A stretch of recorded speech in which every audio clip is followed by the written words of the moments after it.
ഒരു 5 മിനിറ്റെങ്കിലും അവർ ആ പ്രക്രിയ തുടർന്നു. അപ്പൊ ഈ ബാലഭാസ്കറിന്റെ പോസ്റ്റ്മോർട്ടം റിപ്പോർട്ടിൽ അങ്ങനെ എഴുതിയിട്ടുണ്ടെന്ന് പറഞ്ഞു. 28 ഒടിവുകളെ കണ്ട മരണകാരനാക്കിയേക്കണേ. അതില് 8 ഒടിവുകൾ അപകടത്തിൽ നിന്ന് ഉണ്ടായതല്ല എന്ന് എഴുതിയിട്ടുണ്ട്. ലിവർ എടുത്തിട്ട് ഈ ഇന്നോവയുടെ ബാക്കിലേക്ക് ഒറ്റയടിയാൻ അടിച്ചു. അത് ചില്ല് പൊട്ടിയിട്ടുണ്ടാവും. ഇപ്പൊ നമ്മൾ സംസാരിക്കണ ഈ സമയം വരെ ആ ഗ്ലാസ് പൊട്ടിച്ച ആരാന്ന് ഒരു ഏജൻസിക്കും കണ്ടെത്താൻ പറ്റിയിട്ടില്ല. വണ്ടി ഇടിച്ചിട്ടല്ല ബാലു മരിച്ചേക്കണത്. ഒരു സംശയം അതിന് വേണ്ട. അത് തെളിയിക്കാനൊന്നും നമ്മളെ കൊണ്ട് സാധിക്കില്ല. കാരണം വെച്ചാൽ ബാലു മരിക്കുന്നതിന് മുമ്പ് തന്നെ ബാലുവിനെ മൃതപ്രായനാക്കിയിട്ടുണ്ട്. ഞാൻ ഹലോ പ്രകാശ് തമ്പിയാണോ സോബി എന്ന് പറഞ്ഞപ്പോൾ തന്നെ പറയാം, ചേട്ടൻ കണ്ട സാധനങ്ങളൊന്നും കറക്റ്റ് അല്ല, അങ്ങനെ ഒരു സംഭവം അവിടെ നടന്നിട്ടില്ല, ചേട്ടൻ അത് വേറെ ആരെങ്കിലും ആയിരിക്കും. ഇങ്ങനെ ഞാൻ ഒന്നും പറയാണ്ട് തന്നെ പുള്ളി കൂടെ ഓട്ടോമാറ്റിക്കായിട്ട് പറയുക. ഇങ്ങനെ ഹൈക്കോടതി ഈ പേപ്പർ എടുത്ത് പിടിച്ചിട്ട് അയാളുടെ മുഖത്തേക്ക് എറിഞ്ഞ്, CBIയുടെ വക്കീലിന്റെ മുഖത്തേക്ക് എറിഞ്ഞില്ല എന്ന് മാത്രമല്ല, അത്ര ഷൗട്ട് ചെയ്തിട്ടാണ് പറഞ്ഞത്. എന്തുകൊണ്ടാണ് ഒരു സാക്ഷിക്കെതിരെ കേസെടുക്കാൻ നിങ്ങൾക്ക് ആര് റൈറ്റ് തന്നു എന്നാ പറഞ്ഞോണ്ടാ അവർ കൊടുത്ത വിശദീകരണം തരുന്നു.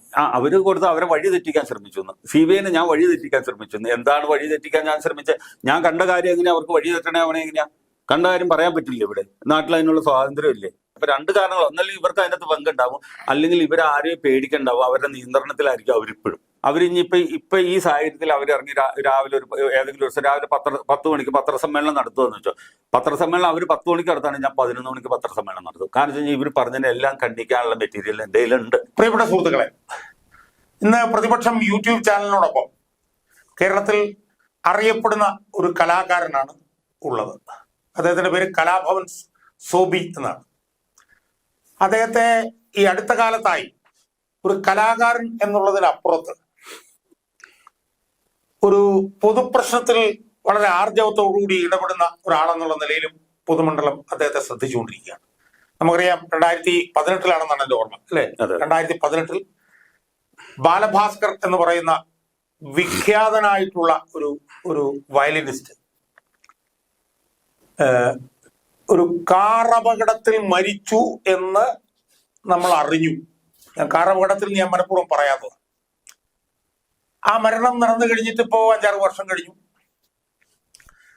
അത് CBI അന്വേഷണം നടന്നു. ഞാൻ അതിന്റെ വിശദാംശങ്ങളിലേക്കൊന്നും പോകുന്നില്ല. എന്തായാലും ആ മരണവുമായി ബന്ധപ്പെട്ടുകൊണ്ട് ആണ് ഇന്ന് സോബിയെ യഥാർത്ഥത്തിൽ ഒരു കലാകാരൻ എന്നുള്ളതിനപ്പുറത്ത് പൊതുമണ്ഡലം അറിഞ്ഞുകൊണ്ടിരിക്കുന്നത്. ആ മരണവുമായി ബന്ധപ്പെട്ടുകൊണ്ട് അദ്ദേഹത്തിന്റെ ഭാര്യ പോലും അദ്ദേഹത്തെ ആ വിഷയത്തിൽ വിട്ടുപോയിട്ടും ഈ വിഷയത്തിൽ സത്യം തിരിച്ചറിഞ്ഞതിന് ശേഷം മാത്രമേ ഇതിൽ നിന്ന് പിന്തിരിയൂ എന്ന് പറഞ്ഞുകൊണ്ട് ഒരുപാട് ഭീഷണികളും ഒക്കെ നേരിട്ടുകൊണ്ട് നിൽക്കുന്ന കലാഭവൻ സോബി ആണ് ഇന്ന് നമ്മളോട് ഒപ്പമുള്ളത്. അദ്ദേഹത്തോട് നമ്മൾ സംസാരിക്കുകയാണ്. നമസ്കാരം. നമസ്കാരം. സോബി, എനിക്ക് ആദ്യമായിട്ട് ചോദിക്കാനുള്ളത്, എങ്ങനെയാണ് സോബി ഇതിനകത്തേക്ക് വന്നത് എന്നുള്ളതാണ്. കാരണം അവിടെ ഒരു മരണം നടന്നു, അവിടെ ബാലഭാസ്കർ മരിച്ചു. അപ്പൊ അതിൽ എങ്ങനെയാണ് സോബി ഇൻവോൾവ് ആകുന്നത് എന്നുള്ളത് തന്നെ എനിക്ക് വളരെ ഒരു ഇതായിട്ട് തോന്നി. എനിക്ക് തിരുനെൽവേലിയില് ഈ 2018 സെപ്റ്റംബർ 26-27 തീയതികളിൽ ഒരു വർക്ക് ഉണ്ടായിരുന്നു. അപ്പൊ അതിന്റെ കാര്യത്തിൽ ഞാൻ ഇപ്പൊ സാധാരണ വർക്കുള്ളപ്പോ നേരത്തെ ഒരു ദിവസമൊക്കെ മുമ്പ് പോണ ആള്. അങ്ങനെ ഞാൻ 24-ാം തീയതി വൈകിട്ട് ഞാൻ ചാലക്കുടിയിൽ നിന്ന് തിരുനെൽവേലിക്ക് പുറപ്പെടുകയാണ്. ഞാൻ എവിടെ പോയാലും തന്നെ ഡ്രൈവ് ചെയ്ത് പോണ ഒരു ശീലക്കാരനാണ്. അങ്ങനെ ചേർത്തലയിൽ എത്തിയപ്പോൾ രാത്രി ഒരു 7 മണിയൊക്കെ ആയി. 7 മണിയായപ്പോൾ എൻ്റെ വണ്ടിയുടെ സർവീസ് ഇൻഡിക്കേഷൻ കത്തി. ഒരു ബെൻസിന്റെ XUV. അപ്പൊ ഈ ബെൻസിന് ഈ സർവീസ് ഇൻഡിക്കേഷൻ കത്തിയ പിന്നെ 1000 കിലോമീറ്റർ വണ്ടി ഓടുള്ളൂ, പിന്നെ ന്യൂട്രായി പോകും. അപ്പൊ ഞാൻ വണ്ടി സർവീസ് ചെയ്യണത് ബാംഗ്ലൂര് TVSന്റെ ബെൻസിന്റെ ഡീലറുണ്ട്, അവിടെയാണ് സാധാരണ ചെയ്തുകൊണ്ടിരുന്നത്. അപ്പൊ ഞാൻ എൻ്റെ ഡ്രൈവറെ വിളിച്ചു പറഞ്ഞു, കോതമംഗലത്തേക്ക് വിളിച്ചു പറഞ്ഞു, രാവിലെ തിരുവനന്തപുരത്ത് എന്നിട്ട് എന്നെ തിരുനെൽവേലിയിൽ വിട്ടിട്ട് ഈ ബാംഗ്ലൂർ പോയി വണ്ടി സർവീസ് ചെയ്തിട്ട് തിരിച്ചു അപ്പോഴത്തേക്കും 2 ദിവസം എടുക്കും, എല്ലാം കഴിയില്ലോ എന്ന് ഓർത്തു. അപ്പൊ അങ്ങനെ അവൻ രാവിലെ, അപ്പൊ കോതമംഗലത്ത് നിന്നുള്ള ആദ്യത്തെ വണ്ടി തിരുവനന്തപുരത്ത് എത്തുമ്പോൾ 11 മണിയാവും, രാവിലെ 11 മണിയാവും. അപ്പൊ ഞാൻ പയ്യെ പോയാൽ മതിയിലോ തൊട്ട് പയ്യെ പോണ സമയത്ത് എനിക്ക് മംഗലപുരം ആ സൈഡിൽ എത്തിയപ്പോൾ ഉറക്കം വന്നപ്പോ മംഗലപുരം അപ്പൊ ഈ പമ്പ് കണ്ടപ്പോ അവിടെ കയറി. പമ്പ് അടഞ്ഞു കിടക്കണ പമ്പ. രാത്രി എത്ര മണിക്ക് അവിടെ കയറി? ഒരു 12-20 ഒക്കെ ആയി കാണും. അപ്പൊ ഞാൻ കറക്റ്റായിട്ട് ഒരു ക്യാമറയുടെ മുമ്പിലാണ് കിടക്കുന്നത്. അപ്പൊ നമ്മൾ എവിടെ പോയി കിടക്കുമ്പോ രാത്രിയൊക്കെ ക്യാമറയുടെ ഫ്രണ്ടിലാണ് കിടക്കുന്നത്. ക്യാമറയുടെ ഫ്രണ്ടിൽ തന്നെ ലൈറ്റിന് പ്രത്യേകത. വഴിയിലൊക്കെ ഉറങ്ങാൻ കിടക്കും. ഞാനിപ്പോ ഹൈദരാബാദ് അല്ലെങ്കിൽ മറ്റേ പഞ്ചാബ് ഇങ്ങനെയൊക്കെ യാത്ര ചെയ്ത് പോകണം. എവിടെ പോയാലും നമ്മൾ അങ്ങനെ ഒരു ടോളിലും അവിടെ എവിടെ കിടക്കുന്നത് ഇങ്ങനെ താമസിക്കേണ്ടത്. അവിടെ കിടന്ന് അപ്പോൾ അവിടെ ഒരു മഞ്ഞ കളർ അടിച്ച ഒരു സ്കൂൾ വണ്ടിയും ഒരു നീല ബസ്സും മാത്രമേ കിടക്കണ്ടായുള്ളൂ. അങ്ങനെയാണ് ഞാൻ ആ സ്ഥലത്തേക്ക് വരാനായിട്ട് ഇടയായത്. അപ്പൊ അങ്ങനെ അവിടെ കിടന്നുറങ്ങുമ്പോൾ ഒരു രാത്രി വെളുപ്പിന് ഒരു 3 മണി 3:30 ആയി കാണുമ്പോൾ എന്തോ പൊട്ടണ സൗണ്ട് കേട്ടു. പൊട്ടണ സൗണ്ട് കേട്ടപ്പോൾ ഞാൻ പയ്യെ ഇങ്ങനെ വണ്ടി ഫ്രണ്ട് കയറി ഇങ്ങനെ ഗ്ലാസ്സിൽ ഇങ്ങനെ നോക്കിയപ്പോൾ ഒരു സ്കോർപ്പിയോയുടെ ഫ്രണ്ടിൽ മദ്യം വെച്ചിട്ട് കുറച്ച് പേര്, ഒരു 6 പേരാകണം, 4 പേര് 6 പേര് ജീപ്പിന്റെ പുറത്തിറങ്ങി നിന്നിട്ട് മദ്യം കഴിക്കുക. അപ്പൊ ഒരു വെറുമുണ്ടിട്ട ആള്, കാവ്യ കൊണ്ടെടുത്ത ആള്, പാൻഡിട്ട ആള്, അങ്ങനെ 3-4 പേരുണ്ട്. കുടിച്ചിട്ട് ഈ കുപ്പി റോട്ടിലേക്ക് കയറിയ പൊട്ടണ സൗണ്ടാണ് ഞാൻ കേട്ടെ. അപ്പൊ പിന്നെ നമുക്ക് അവിടെ വിഷയമല്ല, നമ്മൾ അവിടെ കിടന്നാണ്. കുറച്ച് കഴിഞ്ഞപ്പോൾ ഒരു വണ്ടിയുടെ വന്ന് നിർത്തണ സൗണ്ട് കിട്ടും. അപ്പൊ ഞാൻ ഒന്നുകൂടി എഴുന്നേറ്റ് നോക്കി. അപ്പൊ ഒരു ഇന്നോവ വണ്ടിയാണ്, അതിങ്ങനെ ഫ്രണ്ടിൽ നിർത്തിയേക്ക, വെള്ള വണ്ടിയല്ല. അപ്പൊ നോക്കിയപ്പോ അതിന്റെ ഡ്രൈവറുടെ സൈഡിൽ നിന്ന് തടിച്ചിട്ട് പൊക്കമുള്ള ഒരാൾ ഇറങ്ങി, നല്ല വണ്ണത്തിൽ പൊക്കോ. ഇന്നോവ വണ്ടിയുടെ. അപ്പൊ ഫ്രണ്ടില് ലെഫ്റ്റ് സൈഡിൽ ഒരാള് ഇങ്ങനെ കുനിഞ്ഞിരിപ്പുണ്ട്. അയാള് ആണാണോ പെണ്ണാണോ നമുക്ക് അറിയാൻ പറ്റാനുള്ള ഒരു 10 മീറ്റർ 15 മീറ്ററിന്റെ അകലമുണ്ട്. അപ്പൊ വെട്ടവും ഇല്ലല്ലോ. അപ്പൊ ഇവര് വന്ന് ഇറങ്ങി ഇങ്ങനെ സംസാരിച്ച് കഴിഞ്ഞിട്ട് ഈ ഇന്നോവയിലുള്ള ആളും മുമ്പിൽ പോയി ഈ ഇന്നോവയുടെ നടുക്കത്തെ ഡോറ് തുറന്നു കൊടുത്തു. അപ്പൊ ഈ പുറകെ നിന്ന് ഈ കാവ്യം കൊണ്ട് കൊടുത്തും പരമോട് വിട്ടൊക്കെ ആൾക്കാർ വന്നിട്ട് ഒരാളിങ്ങ് വലിച്ചിറക്കി വണ്ടിയിൽ നിന്ന്. അപ്പൊ അയാൾ അബോധാവസ്ഥയിലാന്ന് നമ്മൾ ചിന്തിക്കണം. അങ്ങനത്തെ വേറെ അനക്കൊന്നുമില്ല. ഇങ്ങനെ എടുത്തിട്ട് നമ്മൾ കണ്ടോണ്ടിരിക്കും. ഒരാൾ ഇങ്ങനെ കൈ പിടിച്ചു, ഒരാൾ അപ്പുറം പിടിച്ചു, ആളെ കമത്തി കിടത്തി ഇങ്ങനെ. എന്നിട്ട് അപ്പുറം നിന്ന് ഇപ്പുറം രണ്ടുപേരും നന്നായിട്ട് ഇടിക്കുക. ഓരോ ഇടിക്കും കൈ ഇങ്ങനെ പൊങ്ങുന്നുണ്ട്. അപ്പൊ ഞാനിങ്ങനെ കണ്ടോണ്ടിരിക്കാം. നമുക്ക് ഇറങ്ങാൻ പറ്റില്ലല്ലോ, ഇറങ്ങിയ എന്തായിരിക്കും സ്ഥിതി എന്ന് അറിയാൻ പറ്റില്ലേ. അത് കഴിഞ്ഞിട്ട് ഇയാളെ ആ വണ്ടിയിലേക്ക് കൊണ്ടുപോയിട്ടിട്ട് ഡോർ അടച്ചു. ഒരു 5 മിനിറ്റെങ്കിലും അവർ ആ പ്രക്രിയ തുടർന്നു. അപ്പൊ ഈ ബാലഭാസ്കറിന്റെ പോസ്റ്റ്മോർട്ടം റിപ്പോർട്ടിൽ അങ്ങനെ എഴുതിയിട്ടുണ്ടെന്ന് പറഞ്ഞു. 28 ഒടിവുകളെ കണ്ട മരണകാരനാക്കിയേക്കണേ. അതില് 8 ഒടിവുകൾ അപകടത്തിൽ നിന്ന് ഉണ്ടായതല്ല എന്ന് എഴുതിയിട്ടുണ്ട്. അപ്പൊ അവർ പറഞ്ഞ് സർജറി ഒക്കെ ഇടയ്ക്ക് നടന്നിട്ടുണ്ടല്ലോ, അപ്പൊ വലിയ നന്നായിരിക്കും എന്നൊക്കെ എഴുതി അങ്ങ് പോയി. അത് വേറെ ചിന്തിച്ചില്ല. ഇതിങ്ങനെ പറഞ്ഞ് ഇത് കഴിഞ്ഞ് നിൽക്കുമ്പോഴത്തേനും ഒരു കാറും കൂടെ കൊല്ലം സൈഡിൽ നിന്ന് വന്നു. അത് വെള്ള ഇന്നോവ. അതിൻ്റെ അകത്ത് ഫുൾ സ്ലീവ് ഇട്ട ഒരാള്, പിന്നെ വെള്ളയും ഇട്ട ഒരാള് ഇറങ്ങി വന്ന് ഇവരോട് വർത്താനം പറഞ്ഞു. ഒരു മാക്സിമം 3 അല്ലെങ്കിൽ 5 മിനിറ്റ് അവരെന്നുള്ളൂ. എന്നിട്ട് കൈ കൊടുത്ത് നോക്കിക്കൊണ്ടിരിക്കുക. അവർ വന്ന സൈഡിലേക്ക് തിരിച്ചുപോയി, കൊല്ലത്തേക്ക് തന്നെ തിരിച്ചു. എന്നിട്ട് ഇവര് വണ്ടി കയറി പിരിയാൻ നേരത്ത് ഈ ബെർമൂഡ ഇട്ട ആള് ഈ സ്കോർപ്പിയോയുടെ നടുക്കിലത്തെ ഡോർ വന്നിട്ട് ലിവർ എടുത്തിട്ട് ഈ ഇന്നോവയുടെ ബാക്കിലേക്ക് ഒറ്റയടിയാൻ കാണിച്ചു. അവ ചില്ല് പൊട്ടിയിട്ടുണ്ടാവും. അത്ര കണ്ടു നമ്മൾ. അത് കഴിഞ്ഞിട്ട് ഈ വണ്ടികൾ രണ്ടും എടുത്ത് മുമ്പിലേക്ക് പോയി. അപ്പൊ ഞാൻ അപ്പൊ തന്നെ അവിടെ നിന്ന് എണിച്ച് ഇതിന്റെ സൈഡിൽ ഒരു വാഷ്റൂം ഉണ്ട്. വാഷ്റൂമിൽ പോയിട്ട് ഫേസ് ഒക്കെ കഴിയിട്ട് ഞാൻ വണ്ടി തിരിച്ച് തിരുവനന്തപുരത്തേക്ക് പോവാം. വേറെ ഒന്നും നമ്മളില്ല. നമ്മൾ പിന്നെ ഉറക്കം ഇടിച്ചു. അപ്പത്തേക്ക് ഒരു 3:45-4 മണിയായി കാണും.